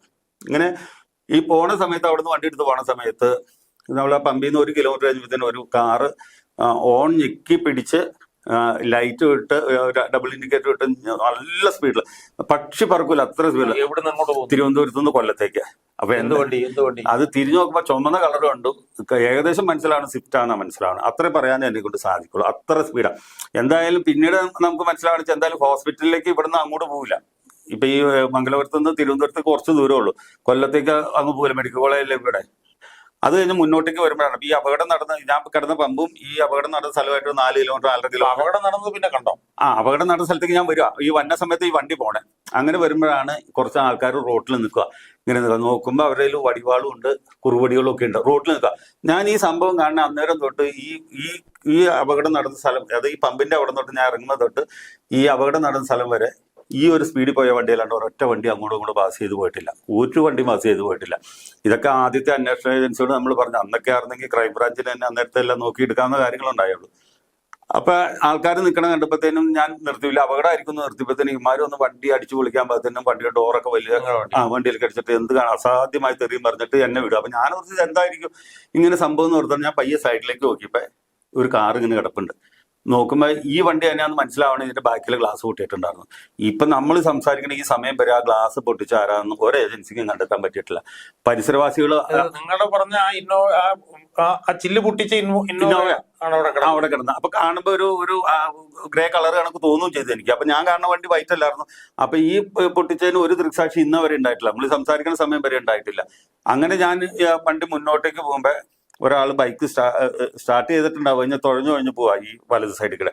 അല്ലായിരുന്നു ഒരു പൊതി മേടിച്ചിട്ട് ഒരു പയ്യൻ ഈ സൈഡിൽ കൂടെ ഓടണമുണ്ട്. ഇങ്ങനെ പയ്യെ ഓടി പോവാ. അങ്ങനെ ഇത്രയും സംഭവങ്ങളാണ് ഞാൻ കണ്ടത്. അപ്പൊ ഞാൻ ചോദിക്കുന്നത്, അപ്പം ഇത് ഇപ്പൊ സോവി പറഞ്ഞു വരുന്നത് എന്താണ്? ഇത് ഈ ഇടിച്ച വണ്ടിയെ അല്ലേ, വേറെ ഏതോ ഒരു വണ്ടിയായിരുന്നു. ഇത് വണ്ടി ഇടിച്ചിട്ടല്ല ബാലു മരിച്ചേക്കണത്. ഒരു സംശയം അതിന് വേണ്ട. അത് തെളിയിക്കാനൊന്നും നമ്മളെ കൊണ്ട് സാധിക്കില്ല. കാരണം വെച്ചാൽ ബാലു മരിക്കുന്നതിന് മുമ്പ് തന്നെ ബാലുവിനെ മൃതപ്രായനാക്കിയിട്ടുണ്ട്. ഒരു സംശയം വേണ്ട ആ കാര്യത്തിൽ. ഇതൊക്കെ ഞാൻ പല ആവർത്തി പല ചാനലും. എന്നിട്ട് പിന്നെ സോബി എന്ത് ചെയ്തു? ഇത് ഈ വിവരങ്ങള് പിന്നീട് അന്വേഷണ ഏജൻസിയെ അല്ല അങ്ങനെ വന്നപ്പോ എന്റെ പുറകിൽ എന്തോ, അപ്പൊ എന്റെ ഫ്രണ്ടിൽ പോണ വണ്ടികൾ ഭയങ്കര ബ്ലോക്ക് ഉണ്ട് കേട്ടോ. ഞാൻ ബ്ലോക്ക് ചെയ്ത് പോവുക. അപ്പൊ ഞാൻ എവിടെയെങ്കിലും അപ്പൊ ഒരു പുറകെ ഒരു വണ്ടി ഇങ്ങനെ സ്പീഡിൽ വനമായിട്ട് തോന്നി. അപ്പൊ ഞാൻ ഓർത്ത് എന്നെ ഫോളോ ചെയ്ത് വന്നാൽ നമുക്കൊരു സ്വാഭാവികമായിട്ട് സംശയം വരുമല്ലോ. അപ്പോഴത്തേക്കും ഒരു ആംബുലൻസ് തിരുവനന്തപുരം സൈഡിൽ നിന്ന് അങ്ങോട്ട് വന്നിട്ടുണ്ട്. ഈ അപകടം നടക്കുന്നു എന്ന് പറഞ്ഞ സമയത്ത് നിന്ന് ഒരു ഫോൺ വിളിച്ച ആംബുലൻസ് വരാനുള്ള സമയം ഉണ്ടായിട്ടില്ല ആ സമയത്ത്. ഉറപ്പായിട്ടും അതിന്. അല്ല, പക്ഷെ ഞാൻ ഇടയ്ക്ക് ചോദിച്ചല്ലോ, അതായത് ഇപ്പൊ ഈ അപകടവുമായി ബന്ധപ്പെട്ടുകൊണ്ട് ഈ ബാലഭാസ്കറിന്റെ ഒരു മകനും കൂടെ മരിച്ചിട്ടുണ്ട്. മകള്. അപ്പൊ എങ്ങനെ? കാരണം വെച്ചാൽ സോബി കാണുമ്പോഴത്തേക്കും ഒരാളെ മാത്രമല്ലേ കാണുന്നുള്ളൂ. ഈ മകൾ എങ്ങനെ ചിത്രത്തിൽ വരുന്നു? ഒരു ഐഡിയ ഇല്ല. അതുകൊണ്ടാണ് ഞാൻ എപ്പോഴും എന്റെ എല്ലാ വാർത്തകൾ കാണുമ്പോഴും ഞാൻ ഒരു ടാഗ് ലൈനായിട്ട് പറയേണ്ടത്, ഇന്ത്യ കണ്ട ഏറ്റവും വലിയ ആസൂത്രിതമായ കൊലപാതകമായിരുന്നു ബാലുവിന്റെ തെളിയും. അത് തെളിയിക്കേണ്ട ഏജൻസികളല്ലേ. നമ്മൾ ഇത്രയും നല്ല എവിഡൻസ് കൊടുക്കുകയാണ്. എന്നിട്ട് സോബി നേരെ അങ്ങ് പോയി. ഇല്ല, ഞാൻ ഇങ്ങനെ വണ്ടി വന്ന കണ്ടു കഴിഞ്ഞപ്പോൾ ഒരു ആംബുലൻസിന്റെ സൗണ്ട് കേട്ടപ്പോഴത്തേനും ഞാൻ ഇങ്ങനെ നേരെ കാണുമ്പോൾ എന്റെ വണ്ടിയുടെ ഒരു 5 വണ്ടി മുമ്പിൽ ഒരു പച്ച കോളിസ് ഇങ്ങനെ പയ്യെ പോകുന്നുണ്ട്. അപ്പൊ ആ കോളിസ് വെക്കുന്ന സൈഡിലേക്ക് അങ്ങ് ഒതുക്കിയപ്പോഴത്തേനും ഈ വണ്ടിയെല്ലാം മുന്നോട്ട് കൊണ്ടുപോയി അങ്ങ് ഒതുക്കി. അപ്പൊ എനിക്ക് മനസ്സിലായി ഈ കോളിസ് ഉൾപ്പെടെ എല്ലാ വണ്ടിയും ഇതിനെ ഫോളോ ചെയ്ത് ഇതിന് വേണ്ടിയിട്ട് എന്തോ സെക്യൂരിറ്റി ഇട്ട് വന്നതാണ്. ഞാൻ സൈഡിലൊരു കട്ട് റോഡിലേക്ക് പോയി. കയറി കഴിഞ്ഞിട്ട് എന്റെ ഡ്രൈവറെ വിളിച്ചു. ഞാൻ പറഞ്ഞു ഇങ്ങനെ ഒരു സംഭവം ഉണ്ടായിട്ടുണ്ട്, എന്തോ ഒരു അസ്വാഭാവികതയുണ്ട്. അപ്പൊ ഞാൻ എന്റെ മൊബൈൽ ലൊക്കേഷൻ ഇട്ടൊക്കെ എന്നെ കിട്ടിയില്ല ഒന്ന് അന്വേഷിച്ചേക്കണം കേട്ടോ എന്ന് പറഞ്ഞു. അപ്പൊ ഞാൻ ആ മെസ്സേജ് അയച്ചും ആ ഡ്രൈവറെ വിളിച്ചതിനൊക്കെ തെളിവുണ്ട്. Phone CDR Thiruvananthapuram. അപ്പത്തേക്കും കുറച്ച് കഴിഞ്ഞപ്പോ ഞാൻ അവിടുന്ന് വെട്ടം വെച്ചപ്പോഴത്തേനും റോഡ് ക്ലിയർ ആയി. ആംബുലൻസ് ഫയർഫോഴ്സിന്റെ വണ്ടിയൊക്കെ പോകണപ്പോഴത്തേക്കും ഞാൻ വണ്ടി എടുത്തു വന്നു. കഴക്കൂട്ട് എത്തിയപ്പോഴത്തേനും അവൻ വിളിച്ചിട്ട് പറഞ്ഞു, വയലും വായിക്കണ ബാലുചേട്ടന്റെ വണ്ടിയാണ് അപകടത്തിൽപ്പെട്ടത്, എഴുതി കാണിക്കേണ്ടത്, കൊച്ചു മരിച്ചു എന്ന് എഴുതി കാണിക്കണം. ഞാൻ അത് എന്റെ മനസ്സിൽ നിന്ന് ആ സാധനം വിട്ടു. അതിന് ബാലു ജീവിച്ചിരിപ്പുണ്ട്, പിന്നെ നമ്മൾ കഥയൊന്നും പറയേണ്ട കാര്യമില്ല. അത് കഴിഞ്ഞ് ഒക്ടോബർ 2-ാം തീയതി ബാലു മരിച്ച അന്ന് വൈകുന്നേരത്തെ ചാനലുകളിൽ ഈ ഉണ്ണിച്ചേട്ടൻ, ബാലുവിന്റെ അച്ഛൻ പറയുന്നുണ്ട് എന്റെ മകനെ കൊന്നാണ്, അത് അപകടമരണമല്ലാന്ന്. അപ്പൊ ഞാൻ എന്റെ അഡ്വക്കേറ്റ് രാമകൃഷ്ണൻ സാറിന് വിളിച്ചു. സാർ ഇങ്ങനെ ഒരു സംഭവം ഞാൻ കണ്ടിട്ടുണ്ടായിരുന്നു. സാറ് പറഞ്ഞു സോബിക്ക് ആവശ്യത്തിൽ കൂടുതൽ പ്രശ്നങ്ങളുണ്ടെങ്കിൽ ഇതും കൂടെ കയറി തല പിടിക്കണ്ടെന്ന് പറഞ്ഞു. കുറച്ച് കഴിഞ്ഞപ്പോൾ സാറ് തന്നെ തിരിച്ചു വിളിച്ചു എന്നെ. അതൊന്ന് ആരെങ്കിലും വിളിച്ച് പറഞ്ഞാലും ഞാൻ കണ്ട ചേട്ടന്റെ സങ്കടമൊക്കെ കണ്ടിട്ട് നമുക്ക് കണ്ട ഒരു കാര്യമില്ല, അവർക്ക് എന്തെങ്കിലും ഗുണം കിട്ടുവാണെങ്കിൽ കിട്ടട്ടെ എന്ന് പറഞ്ഞു. അങ്ങനെ എനിക്ക് ബാലഭാസ്കറിന്റെ നമ്പർ ഒന്നും അറിയില്ല. പാട്ടുകാരൻ മധു ബാലകൃഷ്ണൻ ഈ ബാലുവിന്റെ ചെറിയൊരു സ്വന്തക്കാരനെന്ന് എനിക്ക് ആയിരത്തി അറിയുന്നത്. അപ്പം മധു ഞാനുമായിട്ട് നല്ല പരിചയക്കാരാണ്. മധുവിനെ വിളിച്ച് ഞാൻ സംഭവം പറഞ്ഞു, ഇങ്ങനെ ഒരു സംഭവം ഉണ്ടായിട്ടുണ്ട്, ബാലുവിന്റെ ആരെങ്കിലും വീട്ടുകാരുടെ നമ്പർ തരാൻ പറ്റും. അപ്പം മധു പറഞ്ഞു, ചേട്ടാ ബാലുചേട്ടൻ വീടുമായിട്ട് അത്ര നല്ല ചേർച്ചയിലല്ലായിരുന്നു, പുള്ളിയുടെ മാനേജർ പ്രകാശ് തമ്പിയുടെ നമ്പർ തരാം. അപ്പൊ ഞാൻ പറഞ്ഞിട്ട് എന്നെ ഒന്ന് പരിചയപ്പെടുത്തേക്കാൻ പറഞ്ഞു. അങ്ങനെ പ്രകാശ് തമ്പിയുടെ നമ്പർ എന്റെ കൊടുത്തു. എന്നിട്ട് എന്നെ പരിചയപ്പെടുത്തി എന്ന് പറഞ്ഞിട്ട് മധു വിളിച്ചു. ഇതൊക്കെ ഓഡിയോ റെക്കോർഡിംഗ്. പ്രകാശൻ തമ്പി എന്ന് പറയുന്നത് മാനേജർ ആയിട്ട് ഞാൻ അപ്പൊ തന്നെ പ്രകാശിനെ വിളിച്ച് പുള്ളി ഫോൺ എടുക്കുമ്പോ തന്നെ ഞാൻ പറഞ്ഞു, ഹലോ പ്രകാശ് തമ്പിയാണോ? സോബിയാന്ന് പറഞ്ഞപ്പോ തന്നെ ചേട്ടൻ കണ്ട സാധനങ്ങളൊന്നും കറക്റ്റ് അല്ല, അങ്ങനെ ഒരു സംഭവം അവിടെ നടന്നിട്ടില്ല, ചേട്ടൻ അത് വേറെ ആരെങ്കിലും ആയിരിക്കും. ഇങ്ങനെ ഞാൻ ഒന്നും പറയാണ്ട് തന്നെ പുള്ളിയും കൂടെ ഓട്ടോമാറ്റിക്കായിട്ട് പറയുക ഇങ്ങനെ. അപ്പൊ ഞാൻ പറഞ്ഞു, അപ്പൊ ഞാൻ ചോദിച്ചു, ഒരാൾ ഓടിപ്പോണ കണ്ടു, ഇങ്ങനെ കാര്യങ്ങൾ. അതൊക്കെ ഞങ്ങൾ പരിശോധിച്ചു, അതൊക്കെ അവിടെ അയാൾക്ക് എങ്ങനെ മനസ്സിലായത്? അറിയില്ല. പുള്ളി എടുത്ത വഴിക്കാൻ മധുവിൽ സൂചിപ്പിച്ചോണ്ടുള്ള സംശയം. പക്ഷെ മധുവിന് സൂചിപ്പിക്കാനുള്ള ഒരു സമയം കിട്ടിയിട്ടില്ല. കാരണം വെച്ച് കഴിഞ്ഞാൽ അത്ര പെട്ടെന്ന് കമ്മ്യൂണിക്കേറ്റ് ചെയ്തായിരുന്നു ഇത്. അപ്പൊ ഇത്രയും വിവരം പറയേണ്ട ഒരു സമയം വേണ്ട, ആ സമയം കിട്ടിയിട്ടില്ല. അപ്പൊ ഞാൻ ഫോൺ വെച്ചിട്ട് അപ്പൊ തന്നെ ഞാൻ മധുവിനെ തിരിച്ചു വിളിച്ചു. മധുവിനോട് പറഞ്ഞു, മധു പുള്ളിനെ വിളിച്ചായിരുന്നു, എനിക്ക് അതിൽ അത്ര ഒരു തൃപ്തി തോന്നണില്ല കേട്ടോ. ചേട്ടാ പുള്ളി ഭയങ്കര തിരക്കുള്ള ആളാണ്, അതുകൊണ്ടായിരിക്കും എന്ന് പറഞ്ഞു മധു വെച്ചു. അപ്പൊ ഞാനും മധുവായിട്ട് ഇത്രയും സംസാരിക്കുന്നതിന്റെ ഓഡിയോ റെക്കോർഡിങ് ക്രൈംബ്രാഞ്ചിനും CBIക്കും മധു കൊടുത്തിട്ടുണ്ട് നമ്മൾ പറഞ്ഞത്. ആ മധുവിനെ വെച്ച് കഴിഞ്ഞപ്പോ തന്നെ പ്രകാശ് തമ്പിയുടെ കോള് വന്നു, ചേട്ടാ നാളെ ആറ്റിങ്ങൽ CIയുടെ അടുത്ത് വരുമെന്ന് പറഞ്ഞിട്ട് വരും, എന്ത് പേടിപ്പിക്കണമായിരുന്നു നമ്മളോട്, വന്ന് മൊഴിയൊക്കെ കൊടുക്കേണ്ടി വരും. ഞാൻ പറഞ്ഞു എന്നെ കുഴപ്പം എപ്പോൾ വിളിച്ചാലും മതി, ഞാൻ വന്നേക്കാന്ന് പറഞ്ഞു. അത് എന്നിട്ട് പുള്ളി വെക്കാൻ നേരത്ത് എന്നോട്, ഞാൻ ചേട്ടന്റെ നമ്പർ ഒന്ന് സേവ് ചെയ്യാട്ടെ, ചേട്ടൻ സേവ് ചെയ്ത് തരാം, എന്തെങ്കിലും ആവശ്യമുണ്ട് വിളിക്ക് എടുക്കണോട്ടോ എന്നാണ്. ആയിക്കോട്ടെ എന്നാണ്. വെക്കണേന് പുള്ളി ചേട്ടൻ 1 മിനിറ്റ്, ചേട്ടൻ ഇത് ആരോടെങ്കിലും പറഞ്ഞോന്ന് വെച്ചാൽ ഞാൻ ആരോടും പറഞ്ഞിട്ടില്ല, ഇപ്പൊ നിങ്ങളോട് പറഞ്ഞു, ഇത് തൽക്കാലം ആരോടും പറയേണ്ടത്, വാർത്തയാക്കണ്ട കേട്ടോ, ഞാനൊന്ന് അന്വേഷിക്കട്ടെ എന്ന് പറഞ്ഞു വെച്ചു. അവിടെ തീർന്നു. അപ്പത്തേക്ക് ആ ചാപ്റ്റർ അവിടെ അവസാനിച്ചു. പിന്നെ അപ്പൊ ആദ്യം തന്നെ ഈ പ്രകാശൻ തമ്പി ചിത്രത്തിലേക്ക് വന്നു. അപ്പൊ മരിച്ച അന്ന് തന്നെ ഞാൻ ഇതെല്ലാം പറഞ്ഞിട്ടുണ്ട്. ഞാൻ പിന്നീടല്ല പറഞ്ഞത്, പക്ഷെ ഇതൊന്നും വാർത്തകളിൽ വന്നില്ല, കാരണം വാർത്തക്കാരെ അറിയണമില്ല. പിന്നെ ഒരു 3 മാസം കണ്ട് കഴിഞ്ഞിട്ട് മെയ് മാസത്തിൽ എങ്ങാണ്ടാണ് ഇവരെ സ്വർണ്ണക്കടത്ത് കേസിൽ അറസ്റ്റ് ചെയ്ത് പ്രകാശ് തമ്പിനെയും വിഷ്ണുവിനെയും അറസ്റ്റ് ചെയ്തപ്പോഴാണ് ബാലുവിന്റെ അച്ഛൻ പറഞ്ഞു ഇവര് തന്നെയാണ് എന്റെ മകനെ കൊന്നതെന്ന് പറഞ്ഞപ്പോ അപ്പൊ തന്നെ ഞാൻ മനോരമയിൽ എറണാകുളത്ത് വിളിച്ചിട്ട് ഈ ഉണ്ണിച്ചേട്ടന്റെ നമ്പർ എടുത്തിട്ട് ഉണ്ണിച്ചാന്റെ വിളിച്ച് ഇത്രയും അപ്പൊ നിങ്ങൾ എന്നിട്ട് പിന്നെ ഇത് അന്വേഷണ ഏജൻസിയെ കൊടുക്കുന്നപ്പോഴാ ഉണ്ണിച്ചാന്റെ കൊടുത്ത് ഇപ്പത്തിന് വാർത്തകൾ പിന്നെ വെക്കുന്ന വാർത്തകളായപ്പോ എന്നെ ക്രൈംബ്രാഞ്ചുകാർ വിളിപ്പിച്ചു. ഇത് വാർത്ത കണ്ടിട്ടാണ് അവർ വിളിക്കുന്നത്. ആ വാർത്ത കണ്ടിട്ടും അവർ വിളിക്കണില്ല. അതിനിട്ട് സകല മാധ്യമങ്ങളിലും ഈ ചർച്ചയിൽ ഇരിക്കുമ്പോൾ ഇത്രയും ദിവസമായിട്ട് പോലീസ് ബന്ധപ്പെട്ടിട്ടില്ല. ഇതെന്ത് പോലീസ്? ഒരു വിറ്റ്നസ് ഇങ്ങനെ പറയുമ്പോൾ ആദ്യം അവരെ വിളിക്കണ്ടേ? അത് ഞാനിത് വാർത്ത പറഞ്ഞു കഴിഞ്ഞിട്ട് 10 ദിവസം കഴിഞ്ഞിട്ടാണ് ക്രൈംബ്രാഞ്ചുകാർ എന്നെ വിളിക്കുന്നത്. ക്രൈംബ്രാഞ്ച് വിളിച്ചു. ക്രൈംബ്രാഞ്ചിന്റെ അടുത്ത് പോയി ഞാൻ മൊഴി കൊടുത്തിട്ട് എനിക്ക് പറയാവുന്ന ഇതേ കാര്യങ്ങൾ ഇതെല്ലാം പറഞ്ഞു. അവർ പിന്നെ ഒന്നും പറഞ്ഞില്ല. പിന്നെ കാണുന്നത് CBI അന്വേഷിക്കണമെന്ന് പറഞ്ഞു. അങ്ങനെ CBI ക്രൈംബ്രാഞ്ചിന്റെ അടുത്ത് മൊഴി എല്ലാം കൊടുത്തിട്ട് ഒരു പ്രതികരണം ഒരു പ്രതികരണം ഉണ്ടായില്ല. CBIയുടെ അടുത്ത് നമ്മൾ മൊഴി കൊടുത്തു. അവരുടെ അടുത്തൊന്നും മറുപടി ഇല്ല. ക്രൈംബ്രാഞ്ച് അത് കഴിഞ്ഞിട്ട് പിന്നെ CBI അന്വേഷണം വന്നു. ആദ്യത്തെ ബാച്ച് CBI അന്വേഷണത്തിൽ ഇതേ മൊഴി തന്നെ കൊടുത്തു. അവർ നമ്മളെ കൊണ്ട് സ്ഥലത്ത് പോയി മൊഴി ഇതൊക്കെ രേഖപ്പെടുത്തുകയൊക്കെ ചെയ്തു. അപ്പൊ പമ്പുടമ പറയാണ് ഇവിടെ CCTV ഇല്ലായിരുന്നു. അപ്പൊ ഇത് കേട്ടോണ്ട് ഒരു പരിസരവാസി എന്നെ ഇങ്ങനെ തോണ്ടിട്ട് പുറകെ വിളിച്ചോണ്ട്, ചേട്ടാ ഈ TV ക്യാമറ ഇവിടെ ഉണ്ടാകുന്ന 2 ആഴ്ച മുമ്പ് ഇവർ അഴിച്ചുകൊണ്ട് മാറ്റിയതാ. ചേട്ടനെ പുറകെ ചെന്ന് നോക്കിയാൽ കേബിൾ കിടക്കണമെന്നാണ്. അങ്ങനെ ഞാൻ പുറകെ ചെന്ന് നോക്കിയപ്പോൾ കേബിൾ മടക്കിയിട്ടുണ്ട്. അപ്പൊ തന്നെ ഞാൻ ഈ അന്തരീക്ഷം എന്ന് പറഞ്ഞ സാറിന്റെ അടുത്ത് വന്നു, സാറെ ക്യാമറ അവിടെ ഇരുന്നതിന്റെ ഇതുണ്ട് കേട്ടോ. അപ്പൊ പുള്ളി പറഞ്ഞ ഇതിവിടെ ക്യാമറ ഉണ്ടായിരുന്നു എന്ന് ഞങ്ങൾ നേരത്തെ അത് ശേഖരിച്ചിട്ടുണ്ടെന്ന് പറഞ്ഞു. പിന്നെ നമ്മൾ മൊഴി കൊടുത്തതിന് ശേഷം കേസ് തള്ളി എന്നുള്ള പ്രതികരണം ഉണ്ടായി. വേറെ ഒന്നും ഉണ്ടായില്ല. സാറ് നമ്മളൊരു കാര്യം പറഞ്ഞ് അവരോട് കൊടുത്തു കഴിയുമ്പോ നമ്മൾ പറഞ്ഞ കാര്യം ശരിയല്ലെങ്കിൽ ആ ശരിയല്ല എന്ന് പറഞ്ഞ ആളെങ്ങനെ കൂട്ടിയിട്ട് ചോദിക്കണ്ടേ ഇവര്? CBIയുടെ പ്രതികരണം എന്തായിരുന്നു? നമ്മൾ ചെല്ലുമ്പോൾ ചുമ്മാ ഒരാള് തമാശ പറയാൻ പറ്റും എന്നുള്ള രീതിയിലുള്ള പ്രതികരണം ഉണ്ടായുള്ളൂ. അതൊക്കെ നമ്മൾ അങ്ങനത്തെ ഒരു ഇൻസൾട്ടിങ് ഒക്കെ പ്രതീക്ഷിച്ച് തന്നെ അവരുടെ അടുത്തേക്ക് ചെന്നിരുന്നത്. പിന്നെ എങ്ങനെയെങ്കിലും എന്തെങ്കിലും ഒരു തുമ്പിട്ട് അവർ തെളിയിക്കുമെന്ന് നമുക്കൊരു മനസ്സിലൊരു വിശ്വാസം ഉണ്ടായിരുന്നു. ഇല്ലായികൊന്നും ഇല്ലായിരുന്നു. അല്ല, ഇതില് ഈ കഴിഞ്ഞ 1 വർഷങ്ങൾക്ക് മുമ്പുള്ള ഈ ബെച്ചുകുര്യൻ തോമസിന്റെ ഹൈക്കോടതി വിധിന്യായത്തിനകത്ത് സോബിയെ കുറിച്ചിട്ട് പരാമർശം. അപ്പൊ അതില് പറയുന്നത് സോബി റൂബൻ തോമസ് എന്ന് പറഞ്ഞിട്ട് അയാള് ഈ വിഷ്ണു തോമസിന്റെ സുഹൃത്തായിരുന്നു. അയാൾ ഈ ആക്സിഡന്റ് നടന്ന സ്ഥലത്തിനടുത്ത് നിൽക്കുന്നതായി കണ്ടു എന്നും പറഞ്ഞു. അല്ല, അപ്പൊ അത് പറഞ്ഞു, ഞാൻ മറന്നുപോയായിരുന്നത്. ഇതെന്നാന്ന് വെച്ചാൽ ഈ വാർത്ത ഇങ്ങനെ കൊണ്ടുവരികയുണ്ട്. ഇപ്പൊ DRIക്കാര് എനിക്കൊരു നോട്ടീസ് തന്നിട്ട് എന്നെ വിളിപ്പിച്ചു, ഒന്ന് വന്നം ഇവിടം വരെ എന്ന് പറഞ്ഞു. അപ്പൊ അങ്ങനെ എറണാകുളത്ത് ഓഫീസിൽ ചെന്നു. അപ്പൊ ചെന്നപ്പോ തന്നെ അവർ ഇരുന്നപ്പോ തന്നെ പറഞ്ഞു, സോബി ഇത് ബാലഭാസ്കർ കേസുമായിട്ട് ബന്ധപ്പെട്ട ഒരു കാര്യത്തിനല്ല ഞങ്ങൾ വിളിപ്പിക്കുന്നത്, ഞങ്ങൾക്കൊരു സഹകരിക്കണമെന്ന്. അങ്ങനെ അവർ 10-30 ഫോട്ടോസ് കാണിച്ചു. ഇതിൽ ആരെങ്കിലും അവിടെ ഉണ്ടായിരുന്നോ എന്ന് തിരിച്ചറിയാമെന്ന് വെച്ചാൽ അപ്പൊ എനിക്ക് ഇച്ചിരി സമയം തട്ടുന്നു. സമയം എത്ര വേണമെങ്കിലും എടുത്തോളാൻ പറഞ്ഞു. അങ്ങനെ ഒരു 1-2 മണിക്കൂർ അധികം നോക്കിയാൽ ഒരു 3 പേരെ ഞാൻ തിരിച്ചറിഞ്ഞ് എടുത്തു. അപ്പൊ ഇത് 3 അവിടെ ഉണ്ടായിരുന്നു കോൺക്രീറ്റ് ആണ്, ഒന്നുകൂടി നോക്കാൻ പറഞ്ഞു. അങ്ങനെ നോക്കി വന്നപ്പോ ഒരു ഫോട്ടോ ഞാൻ പറഞ്ഞു, ഇയാൾ എന്തായാലും അവിടെ ഉണ്ടായിരുന്നു എന്ന് പറഞ്ഞു. അപ്പൊ ഒരു 1/2 മണിക്കൂർ വെയിറ്റ് ചെയ്യാൻ പറഞ്ഞു. ടവർ ലൊക്കേഷൻ നോക്കിട്ടെ. അപ്പൊ അവര് ടവർ ലൊക്കേഷൻ നോക്കിയപ്പോ ഈ പറഞ്ഞ ആള് രാത്രി അന്ന് വെളുപ്പിന് 25-ാം തീയതി വെളുപ്പിന് 1 മണി തൊട്ട് 5 മണി വരെ ടവർ ലൊക്കേഷനിലുണ്ട്. അത് എന്നെ കൊണ്ട് ഒപ്പിടിപ്പിച്ചു. പക്ഷെ CBIക്കാരോട് ഞാൻ ഇത് പറഞ്ഞപ്പോൾ CBIക്കാർ ഈ DRIയുടെ ഇന്ന് റിപ്പോർട്ട് മേടിച്ചിട്ടുണ്ടായിരുന്നു. അപ്പൊ CBIക്കാർ പറഞ്ഞതെന്ന് വെച്ച് കഴിഞ്ഞാൽ ഈ സമയത്ത് അയാൾ ബാംഗ്ലൂരായിരുന്നു എന്ന് പറഞ്ഞു. CBIക്കാർ പറയണു ഇവിടെ ഉണ്ടായിരുന്നു എന്ന് പറഞ്ഞു. അല്ല, ബാംഗ്ലൂരാന്ന് പറയണു. DRIക്കാർ പറയണു ഇവിടെ ഉണ്ടായിരുന്നു എന്ന് പറഞ്ഞു.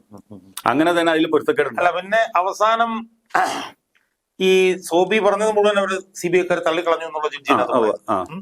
പക്ഷേ ഈ എന്തുകൊണ്ടാണ് സോബിക്കെതിരെ CBI കേസ് എടുക്കാനുണ്ടായ കാരണം അതെന്താണ്? അതിൽ നമ്മൾ ഇപ്പൊ സാറ് ചോദിച്ച മാതിരി തന്നെ എന്നെ കാണുന്നവരും മുതിർന്ന അഭിഭാഷകർ, ഞാൻ ഈ കോടതിയിൽ കേസിനൊക്കെ ആയിട്ട് ചെല്ലുമ്പോൾ സീനിയേഴ്സ് ആയിട്ടുള്ള അഭിഭാഷകർ വരെ പറയുന്നുണ്ട്, ഇന്ത്യൻ ജുഡീഷ്യറിയിൽ ഇങ്ങനെ ഒരു ചരിത്രം ഉണ്ടായിട്ടില്ല. സാക്ഷിക്കെതിരെ കേസെടുത്ത് എന്നിട്ട് അതിന് ഫർദറായിട്ട് എന്താ ഉണ്ടായെന്ന് അറിയാമോ? ഞങ്ങൾ അത് കോഷ് ചെയ്യാനായിട്ട് ഹൈക്കോടതി കൊടുത്തു. ഹൈക്കോടതി ഈ പേപ്പർ എടുത്ത് പിടിച്ചിട്ട് അയാളുടെ മുഖത്തേക്ക് എറിഞ്ഞ്, CBIയുടെ വക്കീലിന്റെ മുഖത്തേക്ക് എറിഞ്ഞില്ല എന്ന് മാത്രമല്ല, അത്ര ഷൗട്ട് ചെയ്തിട്ടാണ് പറഞ്ഞത്.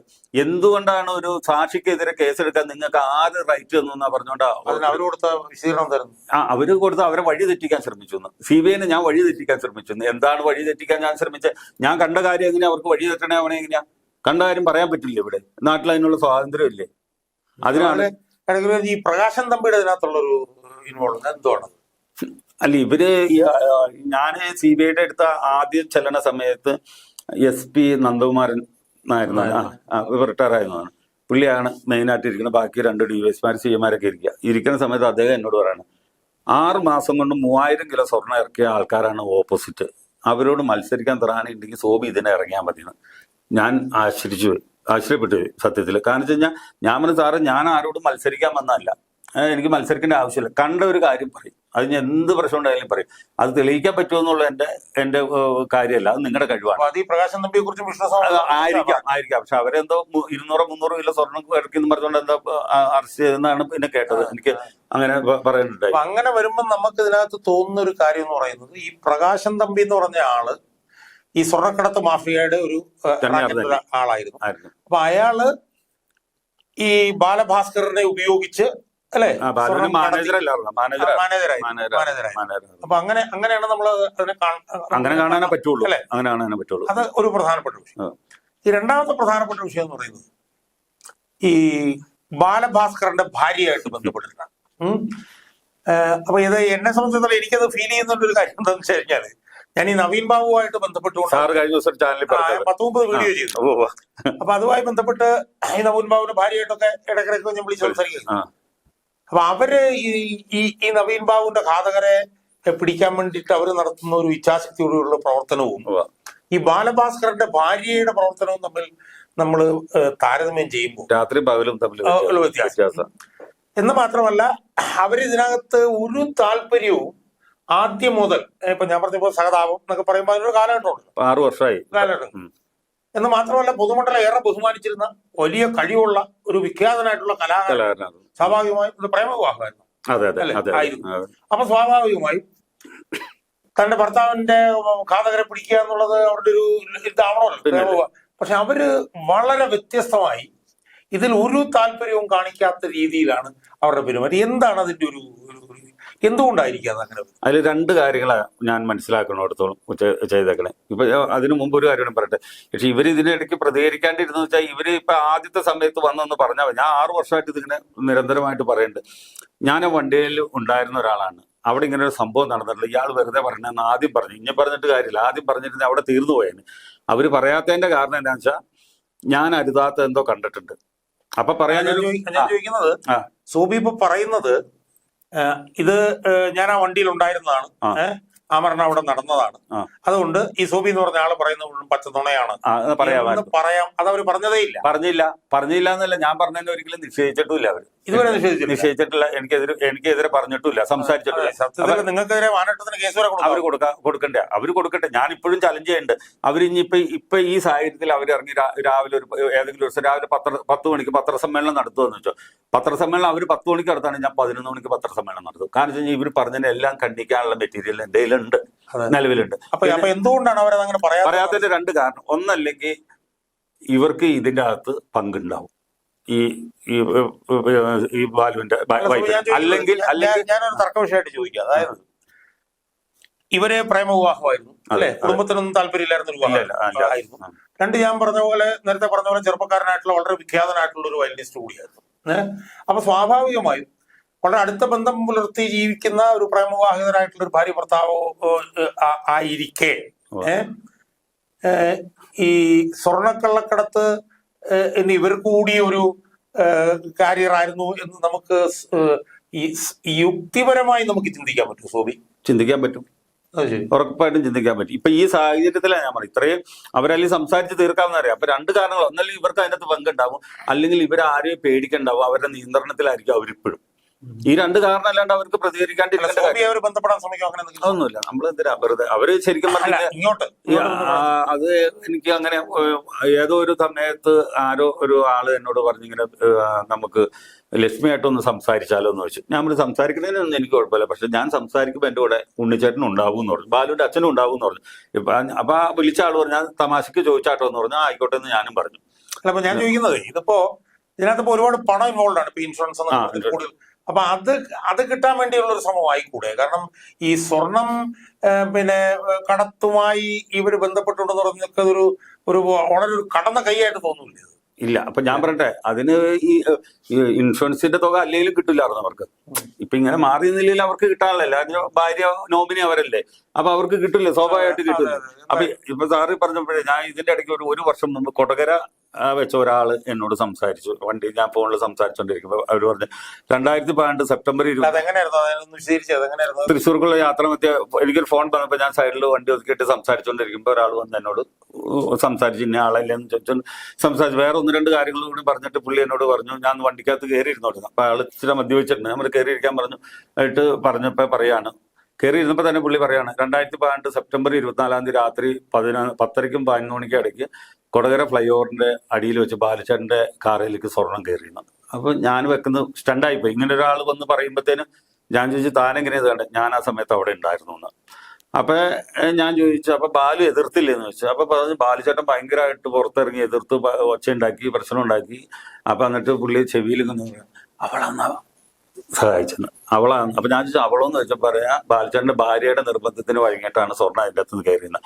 അപ്പൊ ഇവര് തൃശ്ശൂരിൽ നിന്ന് പുറപ്പെട്ടു എന്ന് പറഞ്ഞ അവര് പറഞ്ഞ CBI പറഞ്ഞ സമയം ഈ 10 അല്ലെങ്കിൽ 11 പറഞ്ഞ സമയം ഏകദേശമൊക്കെ കറക്റ്റ് ആയിട്ട് വരും. പിന്നെ അവിടുന്ന് അവർ പുറപ്പെട്ടേക്കുന്ന CCTVയുടെ ക്യാമറയൊക്കെ നോക്കുമ്പോൾ അവിടെ അങ്ങനെ നടന്നേക്കാൻ സാധ്യതയുണ്ട്. CBI എങ്ങനെ കണക്ക് കൂട്ടിയാലും ഒരു 3/4 മണിക്കൂർ തൃശ്ശൂരിൽ നിന്ന് പുറപ്പെട്ടിട്ട് ഇവിടെ എത്തുമ്പോൾ മിസ്സിംഗ് ഉണ്ട്. അപ്പൊ ഈ 3/4 മണിക്കൂറിൽ ഒരു 15 മിനിറ്റ് ഈ ഇവിടെ കൊടകരയും 1/2 മണിക്കൂർ ഞാൻ കണ്ട സ്ഥലമായിട്ട് തിരിച്ചു കഴിഞ്ഞാൽ അവരെ റണ്ണിങ് ടൈം കറക്റ്റാണ്. CBIക്ക് കൊടുത്തു. രണ്ടാമത്തെ അന്വേഷണ ഏജൻസിക്ക് കൊടുത്തു. ഏജൻസിക്ക് കൊടുത്തു കഴിഞ്ഞിട്ട് അവർ എന്നെ വിളിച്ച് അതിനൊരു മറുപടി ഞാൻ കൊടുത്തൊരു മൊഴിയല്ലേ. അപ്പൊ അവര് ഒന്നല്ലെങ്കിൽ ഞങ്ങൾ ഇത് അന്വേഷിച്ചു, അതിന് സത്യാവസ്ഥ ഇല്ലാന്ന് കണ്ടു, അയാൾ വെറുതെ പറഞ്ഞാന്ന് കണ്ടു, അല്ലെങ്കിൽ അയാൾ നിഷേധിച്ചാന്ന്. അയാൾ നിഷേധിച്ചാണെങ്കിൽ എന്നെ അയാളെ കണ്ടി ഇരുത്തി ചോദ്യം ചെയ്യണ്ടേ? ഇതൊന്നും ഉണ്ടായില്ല, അതിനെന്താ മറുപടി ഒന്നും ഉണ്ടായില്ല. അതിപ്പോ മടക്കി കൊടുത്ത് കോടതി ഫയൽ സ്വീകരിച്ചിട്ടില്ല, കോടതിയിലെ പേപ്പർ ഉണ്ട്. അങ്ങനെ അവസ്ഥയിലാണ് നിൽക്കുന്നത്. അതായത് രണ്ടാമത്തെ CBI അന്വേഷണത്തിലും ഈ മൊഴിയൊക്കെ സോബി കൊടുത്തിട്ടും ഒന്നും പരിഗണിച്ചിട്ടില്ല. അപ്പൊ ഇതിൽ നിന്ന് 2 കാര്യങ്ങൾ വരുന്നുണ്ട്. 3 കാര്യം. ഒന്ന്, ഇത് ബാലഭാസ്കറുടേത് ഈ പറയുന്ന പോലെ ഒരു അപകട മരണമല്ല. അത് 100% അല്ല. 100% 2, ഇതിൽ ഈ സംഭവത്തിൽ സ്വർണ്ണക്കള്ളക്കടത്ത് മാഫിയായിട്ട് ബന്ധപ്പെട്ട് ബാലഭാസ്കറിന്റെ ഭാര്യയ്ക്ക് നിർണായകമായിട്ടുള്ള ഒരു പങ്കുണ്ടാവും, അല്ലെങ്കിൽ വെളിപ്പെടുത്താനുണ്ടാവും, എന്തെങ്കിലും ഒന്നും ഉണ്ടാവും. 3, CBI മൊത്തമായി ഈ കാര്യത്തിൽ വിലക്കെടുക്കപ്പെട്ടിരിക്കും. അല്ലേ? കാരണം രണ്ടാമത്തെ അന്വേഷണത്തിന് മുമ്പ് ബഹുമാനപ്പെട്ട കോടതി ഇത്രയും സവിസ്തരം ഒരു വിധിന്യായം പ്രഖ്യാപിച്ചിട്ട് ഒന്നുമില്ല. കോടതിനെ പോലും അവർ മാനിച്ചിട്ടില്ല. അപ്പൊ ഈ CBI ഒക്കെ വിലക്കെടുക്കത്തക്ക വിധത്തിൽ എന്ത് ശക്തിയാണ്? ഇതിപ്പോ നമ്മള് ഇത്രയും വർഷമായില്ലേ നിൽക്കണേ. അപ്പൊ പലരും പല സ്ഥലത്ത് വെച്ച് വിളിച്ചോ അല്ലെങ്കിൽ നമുക്ക് ഇൻഫർമേഷൻ തരാം. ഇപ്പൊ ഈയിടെ ഒരാൾ എന്നെ വിളിച്ചു പറഞ്ഞ കേരളത്തിലെ ഒരു വലിയൊരു സ്വർണ്ണ വ്യാപാരിയാണ് ഇതിന്റെ പിന്നില്. അയാൾക്ക് ഈ കൊലപാതകത്തിലൊന്നും പങ്കില്ല, പക്ഷെ അയാളുടെ ആൾക്കാർ പ്രതിയാവൂന്ന് കാണുമ്പോ അവരെ രക്ഷിക്കാനുള്ള ഒരു ഇതുണ്ടാവില്ലേ അവർക്ക്. ആ ഒരു ഇതിൽ നമ്മൾ എവിടെ കൊണ്ട് എന്ത് കൊടുത്താലും അയാൾ അതിൽ നിന്ന് ഇവരെ രക്ഷിച്ചുകൊണ്ട് വരുമെന്നാണ് പറയണത്. അപ്പൊ ഇതില് സോബി ഇടപെട്ടതുമായി ബന്ധപ്പെട്ടുകൊണ്ട് സോബിക്ക് ഭീഷണി കാര്യങ്ങൾ എന്താണ് ശരിക്കും സംഭവിച്ചിട്ടുള്ളത്? കുറെ പ്രാവശ്യം വധഭീഷണികളൊക്കെ വന്നു. അങ്ങനെ ബഹുമാനപ്പെട്ട ഹൈക്കോടതി എനിക്ക് പോലീസ് സംരക്ഷണം തന്നിട്ടുണ്ട്. അപ്പൊ നമ്മൾ വിളിച്ചാൽ അവര് എപ്പോഴും വരും. ആദ്യ സമയത്തൊക്കെ പോലീസുകാർ എപ്പോഴും കൂടെ ഉണ്ടായിരുന്നു. പിന്നെ നമ്മൾ വേണ്ടാന്ന് പറഞ്ഞിട്ട് അപ്പൊ നമ്മളിപ്പോ പ്രോഗ്രാമിന് ഷോയ്ക്കൊക്കെ പോകുമ്പോൾ വിളിക്കുമ്പോൾ അവർ വന്നിട്ടുണ്ട് കൂടെ.